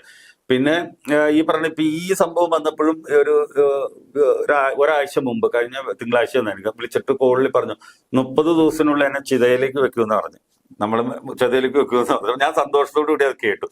അത് കഴിഞ്ഞിട്ട് 2 ദിവസം കഴിയുമ്പോൾ പിന്നെയും വിളിച്ചു. ആള് തന്നെ വിളിച്ചപ്പോൾ ഞാൻ പറഞ്ഞു നിങ്ങൾ എന്തെങ്കിലും എന്നെ ഇപ്പൊ ചെയ്യുകയാണെങ്കിൽ ഈ കേസ് ജയിക്കുമെന്ന് പറഞ്ഞു. ഇപ്പൊ നിങ്ങൾ എന്നെ ഇപ്പൊ തീർത്തു കഴിഞ്ഞാൽ ഉറപ്പായിട്ടും ഈ കേസിന് ഇനി വേറെ ഒന്നും ചിന്തിക്കാനില്ല, ഉറപ്പായിട്ടും ചിന്തിക്കാനില്ല. അപ്പൊ നിങ്ങൾ അങ്ങനെയെങ്കിലും ചെയ്യും, ഞാൻ മരിച്ചാലും കേസ് ജയിക്കട്ടെ എന്ന് പറഞ്ഞു. ജീവിച്ചിരിക്കേണ്ട ആവശ്യം. അപ്പൊ ഇപ്പൊ എന്തെങ്കിലും എനിക്കൊന്ന് പറ്റിക്കഴിഞ്ഞു കഴിഞ്ഞാൽ പ്രശ്നമാവൂലേ? അപ്പൊ അതുകൊണ്ട് അവര് ഇപ്പൊ നിലവിൽ നമ്മളെ സംബന്ധിച്ച് പ്രൊട്ടക്ഷൻ ആവശ്യമില്ല. ഇനി കേസിന്റെ എന്തെങ്കിലും ഫൈനൽ ഒരെണ്ണം വന്നു കഴിഞ്ഞപ്പോഴായിരിക്കും നമുക്ക് സംരക്ഷണം കൂടുതൽ വേണ്ടത്. ഞാൻ ചോദിക്കുന്നപ്പോ സോബി എന്താ പ്രതീക്ഷിക്കുന്നത് ഇതിന്റെ അകത്ത്? ഈ കേസില് പ്രതികളെ പിടിക്കൂന്നൊക്കെ എനിക്കൊരു വിശ്വാസമുള്ളൊക്കെ പോയി CBIയുടെ അടുത്തുനിന്ന് പോയി. കാരണം വെച്ച് കഴിഞ്ഞാൽ ഞാൻ രണ്ടാമത് ചെന്നപ്പോ നമ്മളിപ്പോ ഇന്നിപ്പോ 47ാമത്തെ പ്രാവശ്യം ഞാൻ ഈ കേസിന്റെ ആവശ്യമായിട്ട് പല ആവശ്യങ്ങളും കോടതിയിലും CBIയിലും ക്രൈംബ്രാഞ്ചിലും പത്രക്കാരെ കാണാനൊക്കെ ആയിട്ട് ഞാൻ വന്നത്. അപ്പൊ ഇതിലൊക്കെ നമ്മൾ മനസ്സിലാക്കണമെന്ന് വെച്ച് കഴിഞ്ഞാൽ CBIക്കാർ ലാസ്റ്റ് വന്ന് പതിപ്പായിട്ട് സംസാരിച്ചപ്പോ അവര് പറഞ്ഞു വെച്ച് കഴിഞ്ഞാൽ സോബി ഇത്രയും കാലമായി ആ വണ്ടി ഇടിച്ച സ്ഥലവും കാര്യങ്ങളൊക്കെ പോയി അവിടുന്ന് ഹൈവേക്ക്. അപ്പൊ ഇനി ഇതിലേക്ക് എങ്ങനെ ഞങ്ങളെ കൊണ്ട് തെളിയിക്കാൻ സാധിക്കും? ഞാൻ പറഞ്ഞു തെളിയിക്കാൻ ആളെ പിടിക്കാൻ പറ്റുമെന്നൊന്നും എനിക്കറിയില്ല, പക്ഷെ ക്രൈം നടന്നിട്ടുണ്ടെന്ന് നിങ്ങളെ കൊണ്ട് ഞാൻ പറയിപ്പിക്കുമെന്ന് ഞാൻ പറഞ്ഞു. പറയിപ്പിക്കുമെന്ന് പറഞ്ഞാൽ നമ്മളും മുട്ടി മൊഴി കൊടുക്കുമല്ലേ, ഇവർക്ക് തെളിയിക്കാണ്ടിരിക്കാൻ പറ്റുമല്ലോ. ക്രൈം നടന്നു എന്ന് പറഞ്ഞാൽ മതി. പിന്നെ പിടിക്കാൻ പറ്റും. സോബി എന്തോ അടുത്ത ബ്രെയിൻ മാപ്പിംഗ് തയ്യാറാണ്. ബ്രെയിൻ മാപ്പിങ്ങിന് ഇതിനു മുമ്പ് നുണപരിശോധന അവർ 2 പ്രാവശ്യം എന്റെ നടത്തി. 2 പ്രാവശ്യം നടത്തി കഴിഞ്ഞിട്ട് ഇവര് പറഞ്ഞ എന്താണെന്ന് വെച്ച് കഴിഞ്ഞാൽ എന്നോട് പറഞ്ഞ എല്ലാം ഓക്കെയാണ്. ആ അന്തരീക്ഷം സാർ എന്നോട് പറഞ്ഞ സോബി മൊഴി മാറ്റായിരുന്ന ഞാൻ കേസ് വിജയിപ്പിക്കുന്നു പറഞ്ഞ. ഞാൻ പറഞ്ഞു എന്റെ തല പോയാലും ഞാൻ മാറ്റില്ല സാർ എന്ന് പറഞ്ഞു. അതിന് ഒരാഴ്ച കഴിഞ്ഞപ്പോ മാധ്യമങ്ങളിൽ മുഴുവൻ വന്നത് ഞാൻ പറഞ്ഞു നുണയാന്ന് തെളിഞ്ഞു. അത് കഴിഞ്ഞിട്ട് ഇവര് കോടതി കൊടുത്തേക്കണേ എന്നെ. ഇവര് എന്നോട് പറഞ്ഞു ഞാൻ പറഞ്ഞു ശരിയാന്ന് പറഞ്ഞു. മാധ്യമങ്ങളോട് പറഞ്ഞു ഞാൻ പറഞ്ഞു നുണയാന്ന് തെളിഞ്ഞു. കോടതിയിൽ ഇവർ കൊടുത്തേക്കണ റിപ്പോർട്ടിൽ ഇവർ എഴുതിയേക്കണത് എനിക്കൊരു സർജറി കഴിഞ്ഞായിരുന്നു, എന്റെ പൾസ് റീഡ് ആയില്ല എന്ന് പറഞ്ഞാൽ ഇവർ കോടതി കൊടുത്തേക്കണത്. അപ്പൊ അതുകൊണ്ട് ഞാൻ ഈ തവണ ഞാൻ പറഞ്ഞു വെച്ച് കഴിഞ്ഞാൽ ഇപ്പൊ രണ്ടാമത് ഈ മാർച്ച് 15 ഞാൻ CBI ഓഫീസിൽ എത്തിയിട്ട് സജി ശങ്കർ സാറിന് എഴുതി റെക്കോർഡിക്കലായിട്ട് തന്നെ കൊടുത്തു. എന്നെ ബ്രെയിൻ മാപ്പ് ചെയ്യണം, അത് ലൈവ് വിടണം പറഞ്ഞോണ്ടാ പറഞ്ഞത്. അപ്പൊ അദ്ദേഹം പറഞ്ഞു ഇന്ത്യൻ ജുഡീഷ്യറിയിൽ ഇങ്ങനെ ഇല്ല. ഞാൻ പറഞ്ഞു ഇങ്ങനെ ഓരോരുത്തർ വരുമ്പോഴേക്കും ഇങ്ങനെ ഒരു സംഭവം വന്നേന്ന് പറഞ്ഞു. അപ്പൊ എന്താ ലൈവ് വിടണമെന്ന് ഉദ്ദേശിക്കണമെന്ന് വെച്ചാൽ ഞാൻ പറഞ്ഞു നമ്മൾ അബോധാവസ്ഥ കിടന്നാ പറയണത്. പിന്നെ 2 ദിവസം കഴിഞ്ഞാൽ നമ്മൾ നേരെ ആയിട്ട് ബോധത്തിലേക്ക് വരുള്ളൂ. നിങ്ങൾ ഇതിന്റെ ഇടയ്ക്ക് എന്തെങ്കിലും മുറിച്ച് മാറ്റിയോ എന്തെങ്കിലും ആവശ്യമുള്ള സാധനം കളഞ്ഞോന്ന് എനിക്ക് അറിയാൻ പറ്റില്ല. ജനം അപ്പൊ സോബി ജനിച്ച നാൾ തൊട്ടുള്ള കാര്യം ചോദിക്കുക. അപ്പൊ എന്തെങ്കിലും സോബിനെ കുറിച്ച് നെഗറ്റീവ് ആയിട്ടുള്ളതുകൊണ്ട് സോബി പറഞ്ഞു. ഞാൻ പറഞ്ഞു അങ്ങനെ പറഞ്ഞോട്ടെ, എനിക്ക് അങ്ങനെ ആൾക്കാർ കേട്ട അറക്കണ പ്രവൃത്തിയൊന്നും ഞാൻ ചെയ്തിട്ടില്ല. അങ്ങനെ ചെയ്തിട്ടുണ്ടെങ്കിൽ ആൾക്കാർ കേട്ടോട്ടെ, എന്റെ ആവശ്യം ഇതാ ഈ ബാലഭാസ്കർ കേസിന്റെ ആന്ന് പറഞ്ഞു. ഇപ്പൊ അതിന്റെ സ്റ്റാൻഡിൽ നിങ്ങൾ കോടതിയിൽ നിന്നെങ്കിലും സോബി പ്രതീക്ഷിക്കുന്നു. കോടതിയിൽ നിന്ന് ഇപ്പൊ ഈ പുനരന്വേഷണത്തിന്റെ ഇതിന് ഒരു തീരുമാനം ഇപ്പൊ ഒരു 27-ാം തീയതിക്ക് ഉള്ളിൽ ഉണ്ടാവും. ഉണ്ടായി കഴിയുമ്പോൾ ഞങ്ങൾ ഹൈക്കോടതി കൊടുക്കും, ബ്രെയിൻ മാപ്പിങ്ങിന് വേണ്ടിയിട്ട് കൊടുക്കും. ലൈവ് ഉണ്ടെങ്കിൽ മാത്രമേ ഞാൻ സമ്മതിക്കുള്ളൂ. കാരണം വെച്ചാൽ സാറ് ലൈവ് ഉണ്ടായാൽ മാത്രമേ നടക്കുള്ളൂ. കാരണം വെച്ചാൽ ഇവരും ആൾക്കാർ മാത്രം അതിൻ്റെ അകത്ത് നിൽക്കണത്. ക്യാമറ ഫിറ്റ് ചെയ്തിട്ട് ആൾക്കാർ ഇറങ്ങി പോക്കോട്ടെ, ഈ സ്റ്റുഡിയോയിൽ നിന്ന് ഇറങ്ങി പോക്കോട്ടെ, പറയണ ജനം കേട്ടോട്ടെ, തത്സമയം കേട്ടോട്ടെ, എനിക്ക് യാതൊരു പ്രശ്നവുമില്ല. 2.5 മണിക്കൂർ കണ്ട് എടുക്കുമെന്ന് പറഞ്ഞ് ഇതിന് വേണ്ടിയിട്ട് ആ ഒരു കാര്യത്തിൽ എത്തിച്ച് അവസാന കൈയാണ്. അവസാന കൈ എന്ന് പറഞ്ഞാൽ ഇതിൽ കൂടുതൽ എന്ത് ചെയ്യാനാ പറ്റണേ നമുക്ക് ഒരാൾക്ക്. പ്രിയപ്പെട്ട സുഹൃത്തുക്കളെ, ഒരുപക്ഷെ ആദ്യമായിട്ടായിരിക്കും ഒരു കലാകാരൻ, സാമാന്യം ഈ പറഞ്ഞ പോലെ നിലനിൽപ്പുള്ളൊരു കലാകാരനാണ് സോബി എന്നാണ് ഞാൻ ഇപ്പോൾ സംസാരിച്ചപ്പോൾ മനസ്സിലായത്. ഇതുപോലൊരു കലാകാരൻ മറ്റൊരു കലാകാരന്റെ അല്ലെങ്കിൽ അതിലുപരി ഒരു മനുഷ്യന്റെ ദുരൂഹ മരണവുമായി ബന്ധപ്പെട്ടിട്ടുള്ള സമരത്തിൽ എല്ലായിടത്തു നിന്നും എതിർപ്പുകൾ ഉണ്ടായിട്ടും ഇന്ത്യയിലെ പ്രീമിയർ ആയിട്ടുള്ള ഇൻവെസ്റ്റിഗേഷൻ ഏജൻസിയാണ് CBI. CBIയിൽ നിന്ന് എതിർപ്പുണ്ടായിട്ട് പോലും ആ വിഷയത്തിൽ ഒരു സത്യം തെളിയാൻ വേണ്ടി അചഞ്ചലമായി ആർജവത്തോടുകൂടി പോരാടുന്നു എന്നുള്ളത് വളരെ അഭിമാനകരമായിട്ടുള്ള ഒരു സംഭവമാണ്. പൊതുമണ്ഡലത്തെ സംബന്ധിച്ചിടത്തോളം, അനീതിക്കെതിരായിട്ട് പോരാടുന്നവരെയൊക്കെ സംബന്ധിച്ചിടത്തോളം വളരെ അഭിമാനകരമായിട്ടുള്ള ഒരു കാര്യമാണ്. 3 കാര്യമാണ് നമ്മുടെ ഈ വിഷയത്തിൽ നിന്ന് തെളിഞ്ഞത്. 1, ബാലഭാസ്കർ കൊല്ലപ്പെടുകയായിരുന്നു എന്നുള്ളത്. 2, ബാലഭാസ്കറിന്റെ ഭാര്യയ്ക്ക് ഇതിൽ നിർണായകമായിട്ടുള്ള പങ്കുണ്ട് എന്നുള്ളത്. 3, അന്വേഷണ ഏജൻസികൾ ഇതിൽ വലിയ തോതിലുള്ള അട്ടിമറിക്ക് കൂട്ടുനിൽക്കുകയാണ് എന്നുള്ളത്. എങ്കിലും നമുക്ക് ആത്യന്തികമായി കേരളത്തിലെ പരമോന്നത നീതിപീഠമായിട്ടുള്ള ഹൈക്കോടതിയിൽ നിന്ന് അനുകൂലമായ ഒരു കാര്യം പ്രതീക്ഷിക്കാം എന്ന് എനിക്ക് തോന്നുന്നു. അതിൽ തന്നെ ഹൈക്കോടതിയിലെ ന്യായാധിപനായിട്ടുള്ള ജസ്റ്റിസ് ബെച്ചു കുര്യൻ തോമസ്, അദ്ദേഹത്തിന്റെ ഇതിലുള്ള ഇടപെടൽ ഒരു കാരണവശാലും നമുക്ക് മറക്കാൻ കഴിയില്ല. അദ്ദേഹം 1 വർഷം മുമ്പ് ഇറക്കിയിട്ടുള്ള ചരിത്രപ്രധാനമായിട്ടുള്ള വിധി, അതിനെക്കുറിച്ച് ഞാൻ പ്രതിപക്ഷ യൂട്യൂബ് ചാനലിൽ ഞാൻ 2 വീഡിയോകൾ ചെയ്തിരുന്നു. അതുകൊണ്ട് അദ്ദേഹത്തിന്റെ ഇടപെടലിൽ ഒരു പക്ഷേ ഈ കേസിൽ സത്യം തെളിയിക്കപ്പെടും എന്ന് നമുക്ക് പ്രതീക്ഷിക്കാം. അതിന് എല്ലാ പിന്തുണയുമായി സോബി നിൽക്കുകയാണ്. ബ്രെയിൻ മാപ്പിങ്ങിന് പോലും തയ്യാറാണ് എന്നാണ് സോബി പറഞ്ഞിരിക്കുന്നത്. ആ ബ്രെയിൻ മാപ്പിങ് ലൈവ് ആയിരിക്കണം എന്നുകൂടി സോബി പറയുമ്പോൾ ഒരുപക്ഷെ ഇന്ത്യൻ നിയമ ചരിത്രത്തിൽ തന്നെ അതൊരു വലിയ സംഭവമായി മാറും എന്ന് നമുക്ക് പ്രതീക്ഷിക്കാം. അതിലൂടെ വിഖ്യാത വയലിനിസ്റ്റ് ആയിരുന്ന ബാലഭാസ്കറിന്റെ ഘാതകന്മാർ അവരെ രംഗത്ത് കൊണ്ടുവരാൻ നമുക്ക് കഴിയും എന്ന് നമുക്ക് പ്രതീക്ഷിക്കാം എന്നാണ് എനിക്ക് തോന്നുന്നത്.